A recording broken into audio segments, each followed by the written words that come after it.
it's silly season here in the Formula One paddock, and this 2023 silly season has really gone off with a bang straight away, as Lewis Hamilton has been apparently offered a £40 million a year contract to move to the Scuderia Ferrari team, just as much as the transfer of Joel Linton to Newcastle. Well, that worked out well in the end. But for Lewis Hamilton, it would be a similar story, I think. He would have to go and reinvent himself over at Ferrari. There's a lot he would have to change. Wajid, your initial feelings towards this idea of Lewis Hamilton being in Scuderia Ferrari Red? Well, firstly, comparing to the transfer of Joe Linton is mad. On the same day, Man United have been rumoured to be in contact with Neymar. That's the type of caliber that this man should be. Joe Linton. I think, in all seriousness, back to the subject. I've talked about this move for the last 2 years at the very least. Since we were on the previous show, and when we did and we've talked about it on this show as well. I just think there is something about Lewis Hamilton in the Scarlet Red at Ferrari, and people have talked about, Ferrari have to do things their own way, etc., etc. But I think what people are failing to realize, again, it's been mentioned before, is the Fred Vasseur connection, and I think with Fred Vasseur, Lewis won't have to follow the hard line of the Ferrari way or our way, because I don't think Ferrari are in that position. They've not had a world champion since Kimi Raikkonen in 2007. We're coming to nearly 2 decades since Ferrari have had a world champion. Yeah, they've had some close runs, but I think for Ferrari, sticking Lewis in the car makes sense. I think the big caveat for Lewis is it depends on the W14B chassis and where the development of that goes. Because I don't think he wants to leave Mercedes to end up in the similar situation at Ferrari. Excuse me. He doesn't want to race for Ferrari. He doesn't want to race for Ferrari just because I race for Ferrari. The only thing left for Lewis is to break the world title, is to break Michael Schumacher's world title record. And I'll be honest, in sort of a poetic world, Lewis getting his 8th in the same team Schumi got his 7th. There's some sort of poetic magic about it. I'd love it to happen, but I'd want Lewis to be in the car, because I still think he's the only person on the grid that has the goals, the capacity, and the mental strength to challenge Max Verstappen. And it depends on the car, but it would mean, along with the rumor, it would mean Charles Leclerc goes the other way. So, which is what the rumor is. So, Dave, I mean, first your thoughts on the Lewis move and your comparison to Joe Linton, and Charles Leclerc going the other way. Yeah, well, maybe I should have gone Bruno Guimaraes, but same price, whatever. It's a strange one, isn't it? We're looking at a Ferrari team that hasn't won a championship since Lewis Hamilton's first season in Formula One. That was the last time they won the championship with Kimi Raikkonen. They flirted with each other. It's been one of them like sort of terrible work relationships, isn't it? Where they've sort of flirted with each other, but then never actually got round to sitting down and having a drink together. Ferrari and Lewis Hamilton. It's always been the way. And you've got the box office appeal, which do Leclerc and Sainz have that? Not really. Leclerc making too many mistakes. I just can't see it.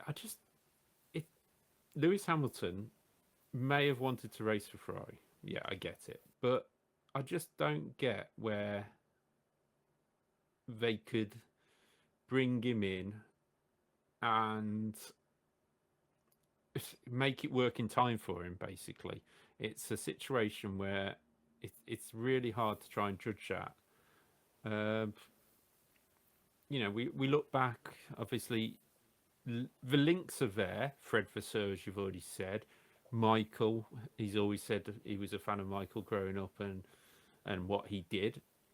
He was also a huge fan of Ayrton Senna, who was due to go to Ferrari in 1995 before his passing in the terrible Imola accident. So it was...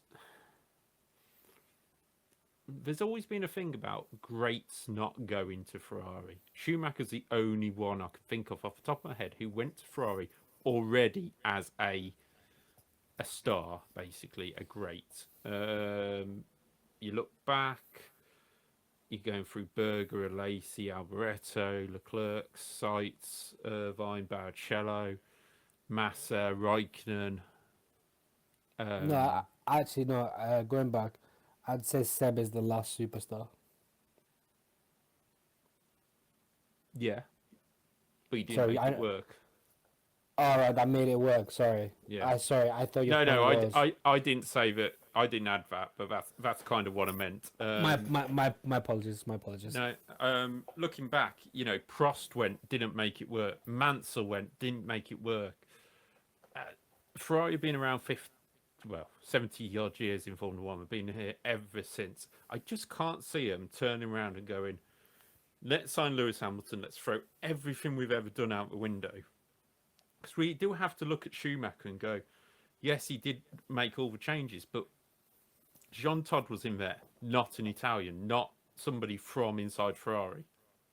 He was over at Rally Team, wasn't he? Was it Toyota or Lancia? I can't remember. I think it was Toyota. Yeah, comment section, not kill me. Yeah, don't kill us on our facts. We're trying our best. And he came in and he picked up people like Rory Byrne, Ross Brawn, so a very non-Italian head of the team. Now, this isn't anything against Italians, please. Before you comment section jump on me, but it's just it's almost like Honda. They try and keep everything in-house and Japanese based and everything, and it doesn't. You can't do that in Formula One. You have to be broad enough to bring people in when you want to, and look at other possibilities. It's almost like Red Bull going, no, we won't have Adrian Newey because he's English. You can't sort of look at it that way. I know Ferrari like to bring people through. Benotto, we think of Luca de Montezemolo, etc. People like that come through the system, but it hasn't worked. So why would it work again? Which is kind of a positive towards the idea of bringing Lewis Hamilton in, because it's somebody new, it's somebody fresh ideas. But he's already said he wants to finish his career at Mercedes. Yeah, but I'm sorry. Lots of people have said lots of things and ended up in different places. How many, going back to a football analogy, how many footballers do we see kissing the badge, holding the badge? I love the club, and then PSG come in to throw 300 million pound of state oil money, and you're singing the national anthem in Arabic. So in that I don't put much sort of thought into that. I think for Lewis, I think there's only one goal, is the eighth world title. Because he said he wanted to be retired by 35. True. How about we throw this at you? Mercedes have been brilliant to Lewis Hamilton. There's no doubt about that. They gave him a decent car the first year, World Championship winning cars for the rest of it until last season. Does Lewis owe Mercedes, instead of the other way around, to hang around and try and help fix this situation? Why? Because when Lewis went to Merck, initially it was based on potential. He didn't jump straight into a world title car. It was based off, we have a turbo hybrid package. Yeah. And the other thing is, Lewis has, for the first time ever, Lewis has openly criticized Mercedes this year for saying, me and George went back and told the engineers, you guys are going down the wrong direction, and the engineers chose to ignore him. Now, at the end of the day, it doesn't matter. It doesn't matter what level of unemployment, what level of money you're making. If your employer doesn't listen to you, that's a respect thing. True. Now, at the end of the day, Lewis never. No one ever hears Lewis Hamilton criticizing his teams ever. It's always great job, guys, this and that. So I'm not saying like the bridges are burning anything up, but there's genuine frustration, and then Toto coming out and saying, yeah, we eventually, when they realized the package again was wrong this year, yeah, we didn't listen to the drivers. The drivers did say we went down the wrong direction, and we went down the wrong direction. Like, do you really think Lewis Hamilton wants to be what we 2024 season? In the 2024 season, no one is clawing back a second to Red Bull anyway. So 2024, in my opinion, is already a write-off. What's the worst that's going to happen if he's in the Ferrari for next year? Is he going to be that much stronger than the Mercs, or are they going to be that much worse than the Mercs? I suppose it's who he sees the potential in, and I mean, we look back over the last few years and have Ferrari. Looking back over the whole hybrid era, have they ever made progress with the car over the season? And I wouldn't say they have. I say if they've had a quick car at the start of the season, they've had a quick car at the end of the season, or it's dropped off. They've never actually gone, oh, we haven't got a bad car and we'll build it up during the hybrid era. We've sort of stayed stationary. Last season's car was not a bad car. No. Like, I made that abundantly clear. Right, the Ferrari package was the strongest package. Ferrari didn't challenge for the world title because their package was crap. Ferrari didn't challenge for the world title because you let a 3-year-old go on to F122 manager and make decisions that clever analysts like somehow didn't make. People in their sofas, their couches, their armchairs, whatever you want to call it at home, were sitting back and going, Ferrari, what the fuck are you doing? Yeah. Like I coined the phrase,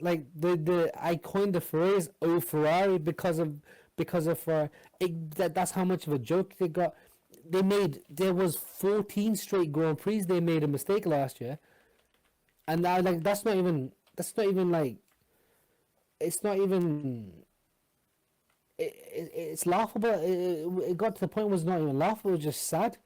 Like, not pitting Charles in Silverstone because Carlos could get his win. You're challenging for a world title. Who cares about nostalgia? Yeah, it would be an interesting thing in terms of Lewis going there, but personally, just off the top of my head, I can't see it, but you just never know. We've got to throw it out there though. He goes. Let's say he goes. It will trigger a huge bit of a driver market. Now, obviously, his other choices would be Aston Martin. It would be Red Bull. Red Bull's a closed shop. They're not going to stick Lewis in alongside Max Verstappen, even though Red Bull would love that as a media storm. Aston Martin aren't going to get rid of Fernando Alonso, pretty much guaranteeing Fernando Alonso's contract. You're not going to get rid of me, and you're not going to sign Lewis Hamilton alongside me. So, and Lance Stroll isn't going to lose his seat because Daddy's paying for it. So with Daddy paying for that, Fernando not wanting Lewis, Red Bull not wanting Lewis because of upsetting Max, Mercedes he's leaving, Ferrari he goes to. So Ferrari he goes to, who does he replace? And who heads to Mercedes?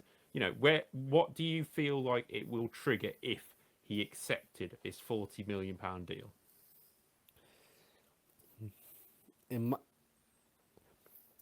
So I'm going to give my opinion on what I think will actually happen, or realistically what would happen. Yeah. And then and then I'm going to give what I would like to happen. So personally, I think Charles Leclerc goes one way, Lewis goes the other. You have a partnership of Carlos Sainz and Charles Leclerc, George Russell and sorry, Carlos Sainz and Lewis Hamilton. Lewis. Yeah, thank you. And Charles Leclerc and George Russell, and everything is everything is as it is. In my scenario, what you do is you would put Lewis and Charles together. You drop Carlos Sainz to either a reserve driver or a or like drop him altogether from the team, and you give the spare Merc seat to Danny Ricciardo. Okay. Mick Schumacher in any of this as he's reserve driver? You already know what I think of him. Yeah, I know what you think of him, but you've got to think.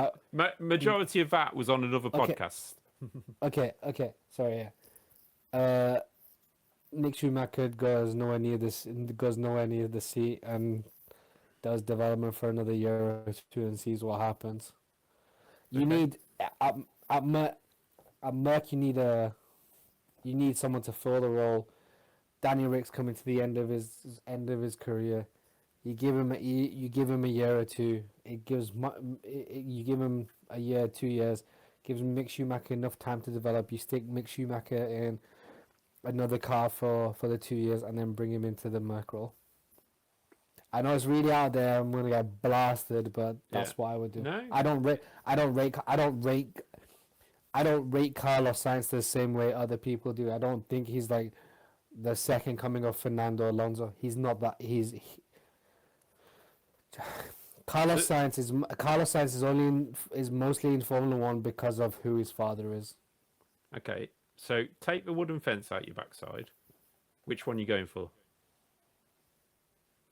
I want number two, but I'd said I want number two, but I think number one happens. That's Yeah, why but- I said that. Yeah, but I'm not letting you sit on the fence here. What happens? Number one, it's the Charles Leclerc Lewis Hamilton swap deal essentially. Okay. Personally, I don't think he'll go. I just don't think he'll go. I still fully believe, and Wajid will have me on this at the end of the season, I still believe Mercedes update's going to do something. But anyway, we're not talking about the update. We're talking about if he takes this deal. I am going to say, if he takes this deal, Lewis Hamilton goes to Ferrari alongside Charles Leclerc. That gives Ferrari a chance to evaluate Charles Leclerc as a realistic championship contender. Because right now, there's question marks about it. So if you put him in alongside Lewis Hamilton and he beats Lewis Hamilton, he is a championship contender. No doubt about it. Whatever Lewis has to adapt to. Leaving a space at Mercedes, realistically, I can't see Charles Leclerc going there. I don't see why you'd go to Mercedes, apart from he wouldn't have a seat. Sorry, not Charles Leclerc. Seitz wouldn't go there. I could see Mick Schumacher getting a seat. Mick Schumacher will come in alongside George Russell, or Esteban Ocon. I Because forgot about there's that little bit of history there between Mercedes and Ocon, and Toto always keeps his eye on him. Daniel Rick will be in Red Bull with Max, so you'll have Max and Daniel, Lewis and Charles, Mick Schumacher and George Russell, with George being number one, which is literally, if Mick beats George, George is not championship material, basically, for Mercedes. So it's a test. I don't see Alpine releasing Ocon. And that leaves Carlos Sainz, who would go to... If Sebastian Vettel does not come out of retirement, which I don't expect he will, Sainz will go to Alfa Romeo in place of Bottas, and lead the Audi team. I thought we were only given the hypothetical scenario of what a Ferrari Mac. You gave the whole grid, so fair enough. No, the problem is with silly season is if you don't explain it, somebody go, well, where's sites going? And then you're like a whole new video then.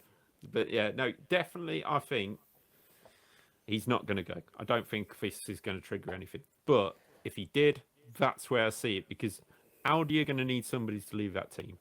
And if Mick Schumacher is not in a Mercedes by 2025 or the start of 2025, what is the reasoning behind him not going to Audi? There isn't one.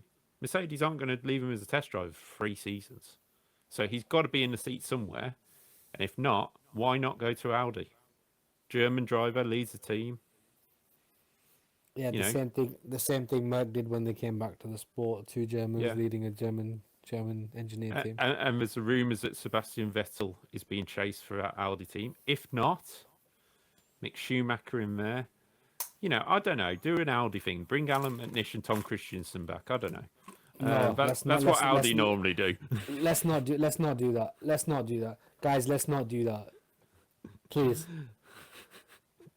They love that. That's Audi have it. I mean, realistically, they will start bringing through some young drivers now into single seaters, because most of the time they do it through GTs and that Audi because they've got their own cars. They're going to have to bring some single seater drivers through. And I know this is slightly off topic of the Ferrari, but Audi are going to have a young drivers program. I don't care what they say. They're going to have to. Or they're going to have to bring them through Formula E. Let me just have a look. Audi, well, Wajid says what he wants to say. Audi roster. That doesn't work.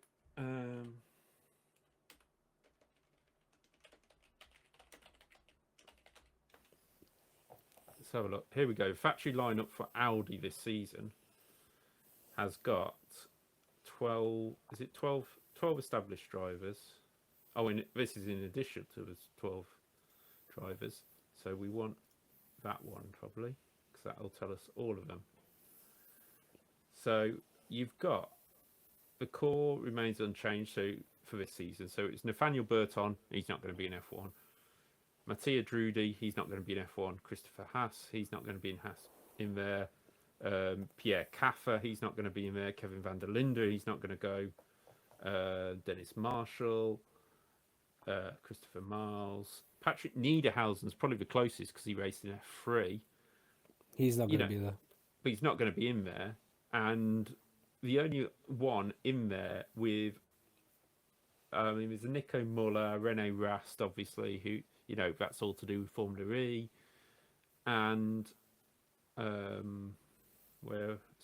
name just clicked on my thing. Oh, Marcus Winkelhock. Well, he's not going to be in, is he?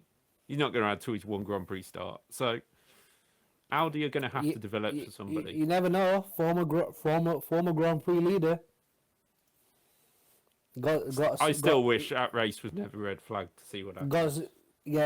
Got screwed out of the win, in my opinion. No, he still wouldn't have won it. But anyway. What a race. What a legend. It will be interesting to see. And that's all we can pretty much say on the facts. But, Wajid, yes or no? Does Lewis Hamilton go to Ferrari for 2024? Yes. I'm going to stick mine at yes. Clip for the end of the season. Yeah, that's fine. Make it, Lewis, make it happen. Lewis, make it happen.